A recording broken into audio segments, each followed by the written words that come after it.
श्री अनंत कोटि ब्रह्मांड नायक राजाधिराज सच्चिदानंद सद्गुरुनाथ श्री ब्रह्म चैतन्य महाराज की जय। सद्गुरु श्री ब्रह्मानंद महाराज की जय।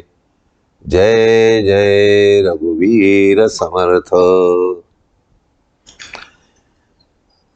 आपण 416व्या ओबीवर होतो। अध्याय पहिला, ओवी क्रमांक 416।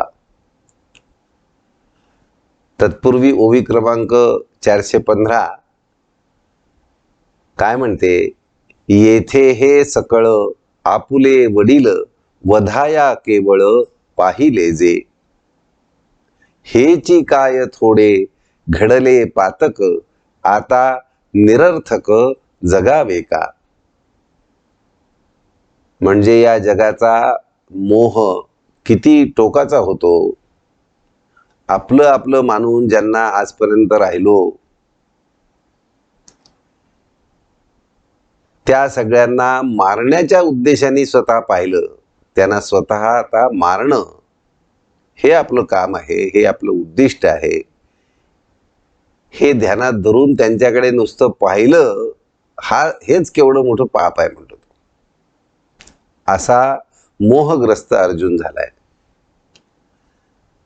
मुळात व्हायला काय पाहिजे? अध्यात्म म्हणतं की सगळ्यांकडे आपलं आपलं म्हणून पहा, पण ते सगळ्यांकडे म्हणजे केवळ मनुष्य प्राण्यांकडे नव्हे, तर चराचर सृष्टीकडे, ती चेतन असू दे अचेतन असू दे, सगळ्यांकडे आपलेपणाने पाहता आलं तर पहा, नाहीतर कुणाकडेच आपलेपणाने पाहू नकोस, कशाकडेच।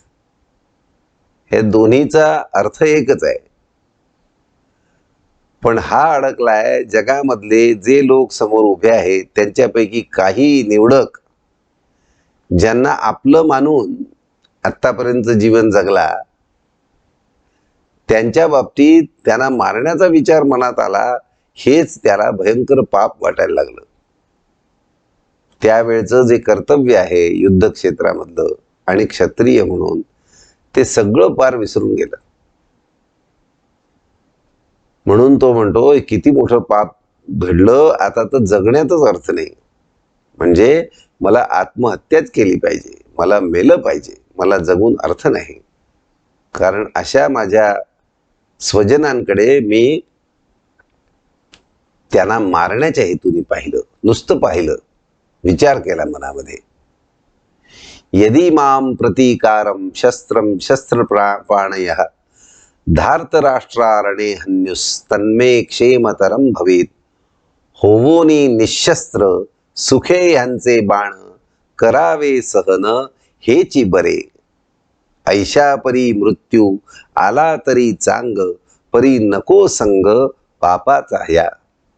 आता काय करावं? यांच्या पुढे निशस्त्र काही प्रतिकार न करता उभं राहावं आणि हे जे बाण सोडतील ते सहन करावेत, हेच खरं तर योग्य आहे, असं तो कृष्णाला सांगायला लागला। आणि असा जर मला मृत्यू आला तर तो कितीतरी चांगला आहे। कशापेक्षा? यांना मारण्याचा विचार करण्यापेक्षा। मग बोले पार्थ देखोनी स्वकुळ राज्य ते केवळ नरक भोग। मग पार्थ म्हणाला की माझं स्वकुळ, माझं स्वतःचं कुळ, त्याच्याकडे पाहून त्याला असं वाटलं यांच्याशी युद्ध करायचं, यांना मारायचं आणि मग राज्य मिळवायचं, तर ते राज्य नरकापेक्षा आणखीन किती वाईट असणार। तो तर प्रत्यक्ष नरक भोग आहे। संजय उवाच एव मुक्त्वार्जुनः संख्ये रथोपस्थ उपाविशत् विसृज्य सशरं चापं शोक संविघ्न मानसः। इति श्रीमद्भगवद्गीतासु उपनिषत्सु ब्रह्मविद्यायां योगशास्त्रे श्रीकृष्णार्जुन संवादे अर्जुन विषाद योगो नाम प्रथमोऽध्यायः। ऐके राया रणी बोलिला जे पार्थ, तेची तुझ येथ सांगितले. मग तो अर्जुन खिन्न झाला फार, आला गहीवर आवरेना. रथातूनी तेव्हा उतरोनी खाली, दुःखे अश्रू गाळी ढळढळा. जैसा राजपुत्र होता पदच्युत, कोणी ना ठेवीत मान त्याचा. नातरी राहुले टाकीता ग्रासून, दिसे प्रभाहीन भानू जैसा. किंवा सिद्धी लागी भुलोनी तापसी, कामनेच्या फासी दीन होय. तैसा दुःख भारे जाहला जर्जर, रणांगणी वीर धनंजय. मनुष्य मोहाग्रस्त झाला की इतका निस्तेज होतो, इतका नाउमेद होतो की त्याला जगण्यात अर्थ वाटत नाही. तशी काहीतरी स्थिती अर्जुनाची मोहाच्या प्रभावाने झाली. मग धनुर्बाण ठेवोनी परते, बैसोनिया तेथे अश्रू ढाळी. तिथे प्रत्यक्ष रडायला लागला, आपले धनुष्यबाण बाजूला ठेवून. ऐशा परी रणी घडले जे काय, रायासी संजय तेची सांगे. खिन्न अर्जुनासी आता कृष्णनाथ, कैसा परमार्थ निरूपील. तीच कथा पुढे ऐका अभिनव, म्हणे ज्ञानदेव निवृत्तीचा. आता असा खिन्नतेच्या आहारी गेलेला, खिन्नतेने ग्रासलेला पूर्णपणे अर्जुन धनुष्यबाण बाजूला ठेवून आता ढळढळा रडायला लागला. आणि अशा अवस्थेतल्या त्या या अर्जुनाला भगवान श्रीकृष्ण कसा आता परमार्थ सांगतात, त्याची कथा धृतराष्ट्राला संजय म्हणतो, आता पुढे ऐका. आणि ज्ञानदेव म्हणतात, ती कथा आता मी तुम्हाला सांगतो. इति श्री स्वामी स्वरूपानंद विरचित श्रीमद अभंग ज्ञानेश्वरी प्रथमोध्याय. हरये नमः, हरये नमः, हरये नमः. श्री कृष्णार्पणमस्तु. स्वामी स्वरूपानंदांचे एवढे उपकार आपल्यावर आहेत की ही गीता इतकी गोड करून ज्ञानेश्वरांनी सांगितली आधी ज्ञानेश्वरीमध्ये, त्याची पुन्हा अभंग ज्ञानेश्वरी करून किती उपकार, म्हणजे ज्याची गणती नाही, इतकं ते गोड करून आपल्याला पुढे स्वरूपानंदांनी ठेवलं. आता आपण पुढच्या अध्यायावर जाऊया. अभंग ज्ञानेश्वरी अध्याय 2. संजय उवाच. आता इथे परमार्थ सांगतोय भगवंत, त्याला उपदेश करतोय अर्जुनाला. संजय म्हणतो, तम तथा कृपयाविष्टम अश्रुपूर्णा कुलेक्षणम, विषिदंत मिदम वाक्यम उवाच मधुसूदन. मग राया लागी म्हणे तो संजय, पुढे झाले काय ऐके आता. रणांगणी पार्थ ऐशापरी खिन्न, होवोनी रुदन करू लागे. उपजला चित्ती मोह विलक्षण, सर्व आप्तजन देखोनिया. तेने त्याचे चित्त द्रवोनिया गेले, जले पाझरले जैसे मीठ. पुरता गळून गेला तो. हृदय सधीर परी विरमले, वाते झळंबले अभ्र जैसे. किंवा राजहंस कर्दमी ऋतावा, मग तो दिसावा म्लानमुख.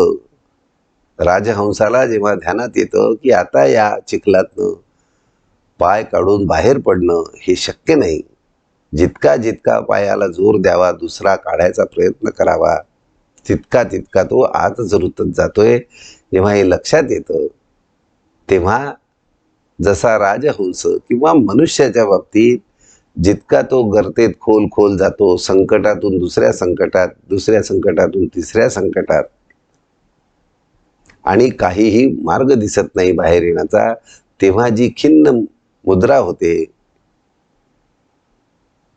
तैसा दिसे पार्थ अति कोमे जला कारुण्ये व्यापिला म्हणून या देखोनी तो ऐसा महामोहे ग्रस्त तयासी श्रीकांत काय बोले.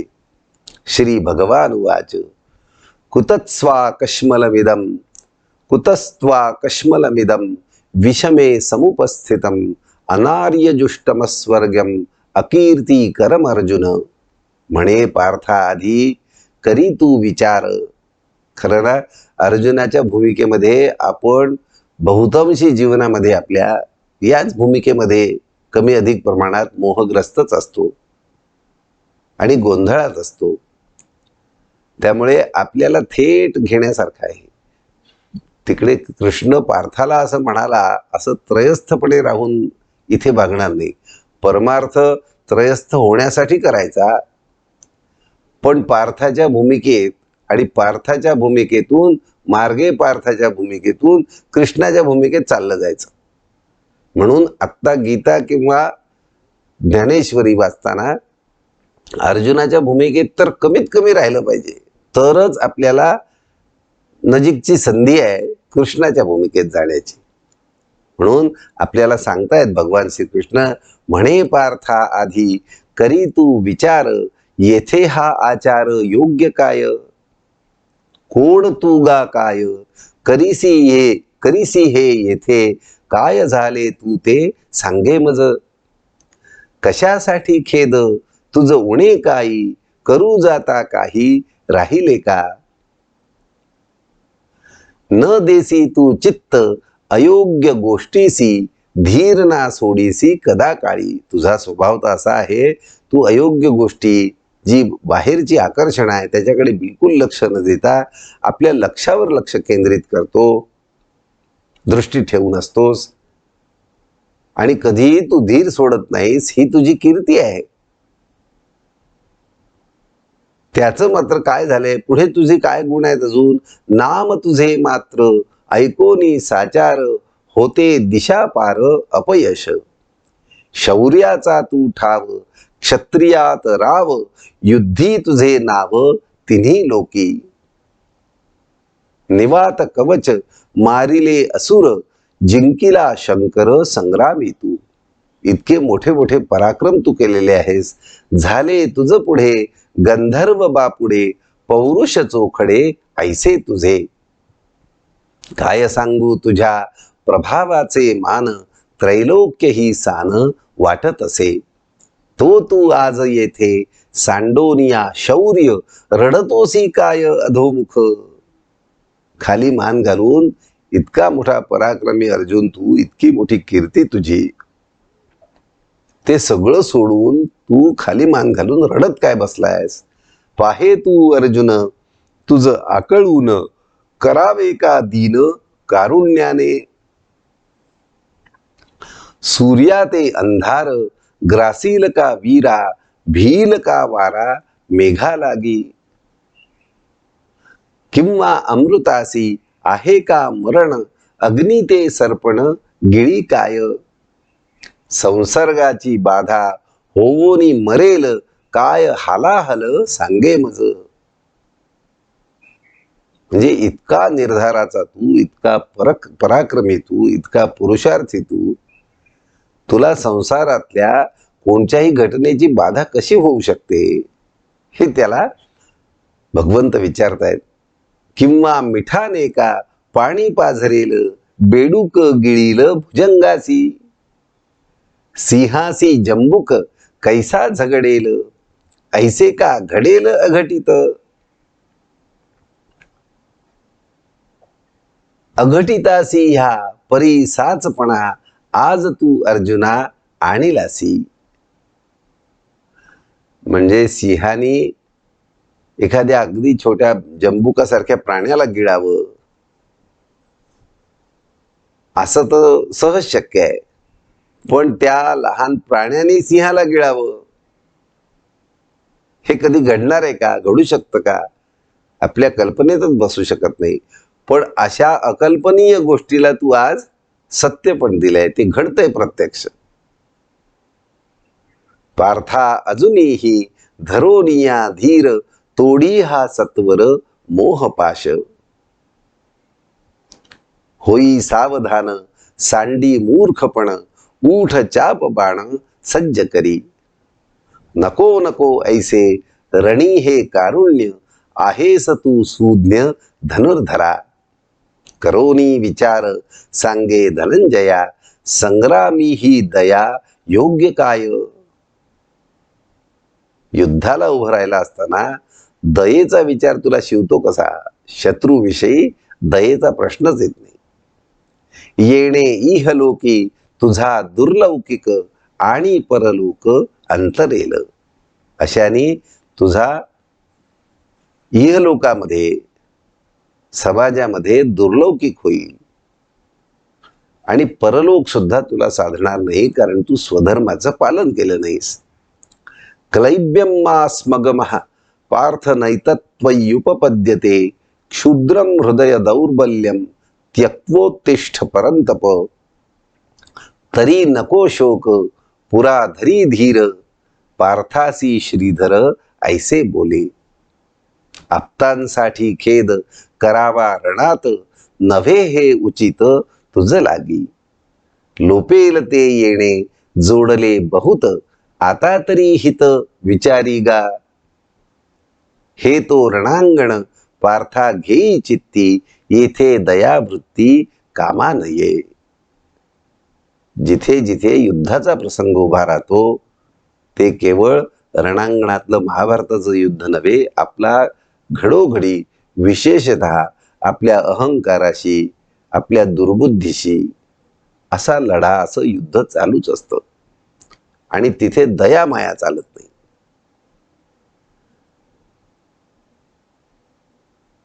आताची हे काय सोय रे दिसावे, नभते का ठावे आधी तुझ. युद्धाला येण्यापूर्वी तुला माहिती नव्हतं का, मी माझ्या सगळ्या सोयऱ्यांची, आप्तस्वकीयांची, स्वजनांशी लढायला चाललोय. काय नभतासी ओळखीत ह्यासी, वाया का करीसी अतिरेक. जन्मोनिया तुझ युद्धाचा प्रसंग, आताची का सांग आला येथे. म्हणजे तुला आयुष्यात हे पहिलंच युद्ध आहे की काय? तुम्हा एकमेका युद्धाचे निमित्त, असे सदोदित धनंजया. तरी नेणो तुझ आता काय झाले, कैसे उपजले कारुण्य हे.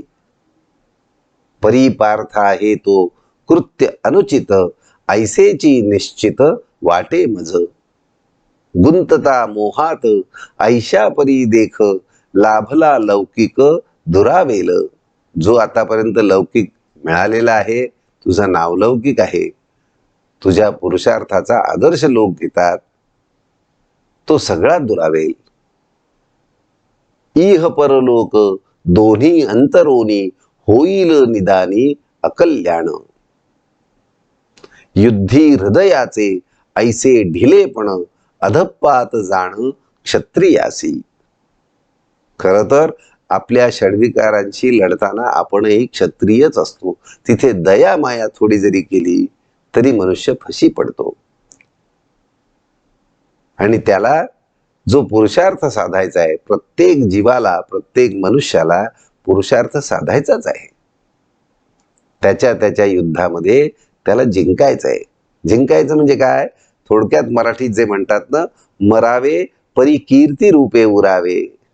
कीर्ती रूपे याचा अर्थ पुरुषार्थाने आपल्या कोणतीही दयामाया न दाखवता आपल्या स्वतःच्या बाबतीत आत्मकठोर होऊन आपलं जे कर्तव्य आहे ते अत्यंत निस्पृहपणे करीत राहणं.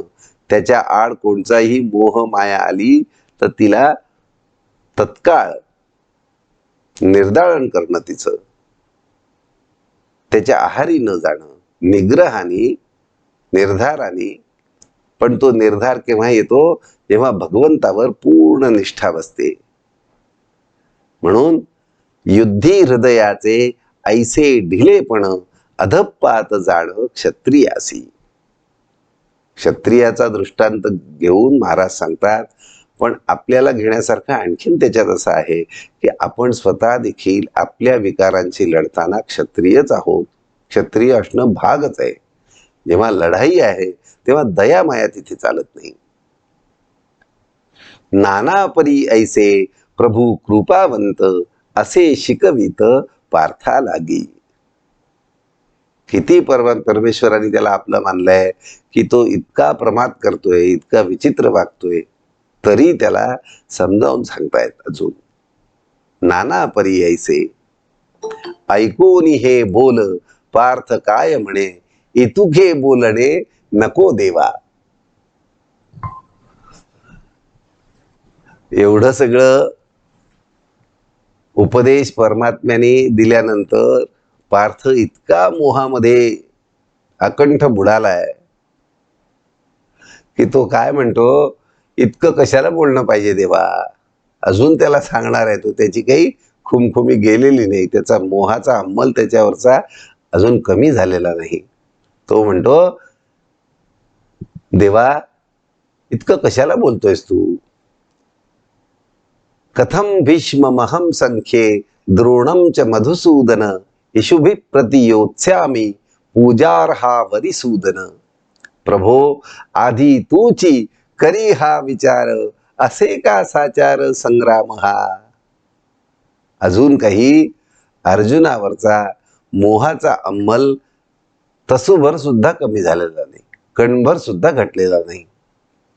तो म्हणतो, अरे इतकं कशाला बोलतोय देवा.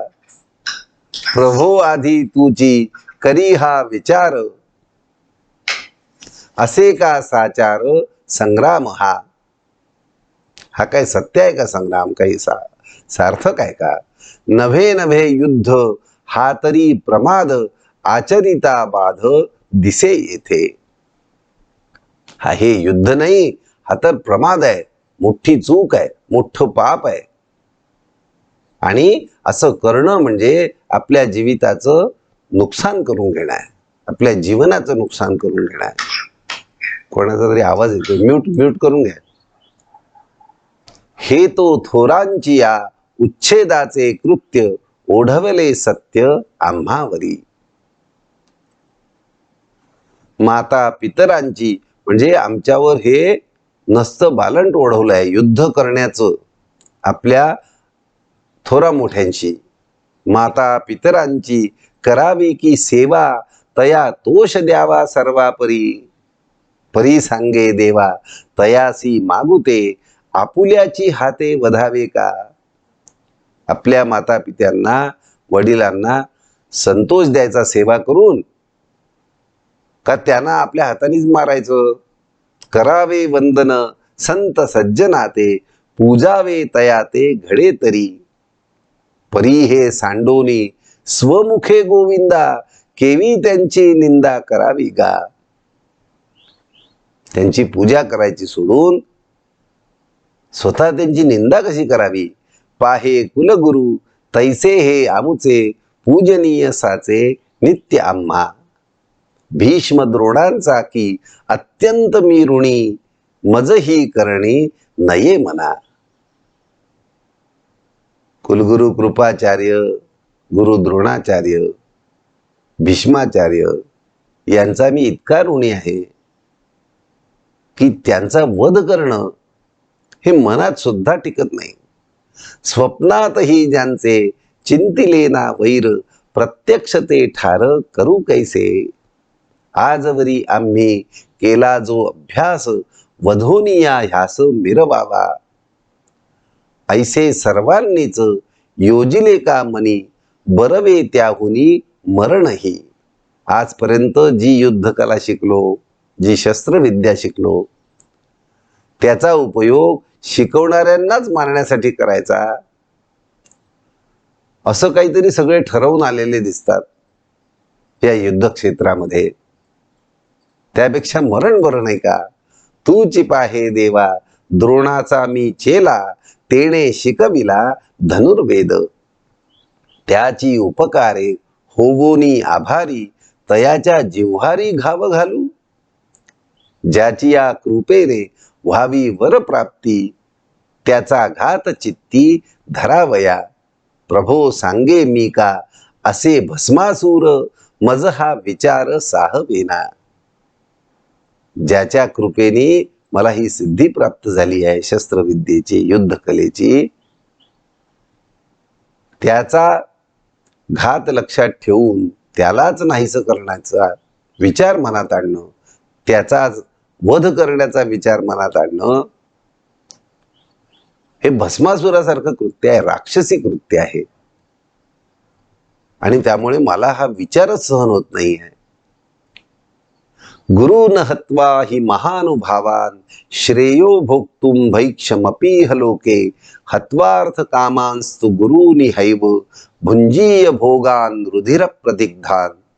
पाहे सागराते बोलती गंभीर, तोही वरवर दिसे तैसा. परी नव्हे तैसे द्रोणाचे अंतर, प्रशांत गंभीर असे नित्य. सागराची सुद्धा उपमा द्रोणाचार्यांना लागू पडत नाही, कारण सागर वरवर गंभीर दिसतो पण आतमध्ये खूप त्याच्या उलथापालथ चाललेली असते. पण तसं द्रोणांचं नाही, ते अंतर्बाह्य अत्यंत प्रशांत गंभीर आहेत. पाहता नभासी अंतपार नाही, वरी तया तेही मोजवेल. अंतपार नसलेला आकाश एक वेळ मोजता येईल, पण द्रोणाचे हृदय परी गूढ चांग, सर्वथा अथांग दिसे आम्हा. काळाची या ओघी वज्रही फुटेल, अवीट विटेल अमृतही. परी नित्य शांत याची मनोवृत्ती, चळे ना कल्पांती शोभविता. माऊलीची माया साच वाखाणीती, परी कृपामूर्ती द्रोणाचार्य. पार्थ म्हणे की हा दयेचे माहेर, गुणांचे भांडार सकलही. देवींची अपार विद्येचा सागर, ऐशा परी थोर महात्मा हा. बरी आम्हा लागी होय कृपावंत, सांगे ह्यासी घात चिंतावा का. ऐसिया ते रणी करोनिया ठार, भोगावे अपार राज्य सुख. नको नको हे तो नये माझ्या मना, त्याहुनी जीवना लागो आग. ऐसे हे दुर्घट ह्याहुनी ही श्रेष्ठ, भोग झाले प्राप्त जरी मज. तरी ते जळोत नको त्यांचा संग, स्वीकारावा चांग स्वीकारावे चांग भिक्षापात्र. याच्यापेक्षाही, या राज्यापेक्षाही अधिक, कितीतरी पटीने अधिक भोग प्राप्त झाले, तरी हे असं पाप नको. त्याच्यापेक्षा भीक मागणं परवडलं.